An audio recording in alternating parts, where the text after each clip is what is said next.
നാവ് വളരെ ചെറുതും ഭാരം കുറഞ്ഞതുമാണ്. എന്നാൽ അതിന് നിങ്ങളെ പർവ്വതത്തേക്കാൾ ഉയരത്തിലെത്തിക്കാനും പാതാളത്തേക്കാൾ താഴെ എത്തിക്കാനും കഴിയും. ഒന്നും പറയാതെ തന്നെ നമ്മളെ ആഴത്തിൽ മനസ്സിലാക്കുന്നവരുണ്ട്. എന്നാൽ എല്ലാം പറഞ്ഞിട്ടും ഒട്ടും മനസ്സിലാക്കാത്തവരുമുണ്ട്. കഴിവുകളില്ലാത്തവരായി ആരും തന്നെ ഈ ഭൂമിയിൽ ജനിക്കുന്നില്ല. അവരവരുടെ ചിന്തകളും ചുറ്റുപാടുകളും സാഹചര്യങ്ങളുമാണ് അവരുടെ ലോകം സൃഷ്ടിക്കുന്നത്. ഓരോ തോൽവിയിലും നമ്മുടെ കുറവുകളും പോരായ്മകളും കണ്ടെത്തി അത് നികത്താനുള്ള അവസരമായി കാണുക. കയറിപ്പോയ പടികൾ ഒരിക്കലും മറക്കരുത്. കാരണം തിരിച്ചിറങ്ങേണ്ടി വന്നാൽ അവ വീണ്ടും ആവശ്യമായി വരും. സ്വന്തം എന്ന തോന്നൽ കൊണ്ടും അമിതമായ സ്നേഹം കൊണ്ടും നമ്മൾ ചെയ്യുന്ന പല കാര്യങ്ങളും മറ്റുള്ളവർക്കൊരുപക്ഷെ ശല്യമായി മാറിയേക്കാം. ഒരിക്കലും ഒന്നിനു വേണ്ടിയും നമ്മൾ പ്രതികാരം ചെയ്യാൻ സമയം കളയരുത്.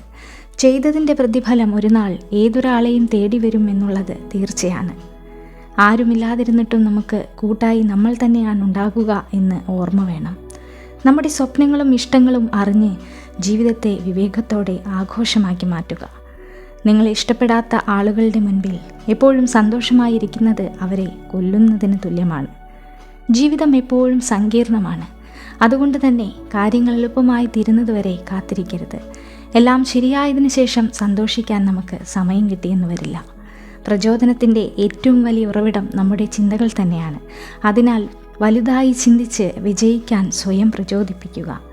ഏതൊരു കാര്യവും നമുക്ക് ശരിയെന്ന് തോന്നുന്നത് മാത്രം ചെയ്യുക. പരിഹസിക്കുന്നവരെയും കുറ്റപ്പെടുത്തുന്നവരെയും ചെവി കൊള്ളാതിരിക്കുക. നമ്മുടെ ജീവിതം നമുക്ക് വേണ്ടിയാണ് ജീവിക്കേണ്ടത്.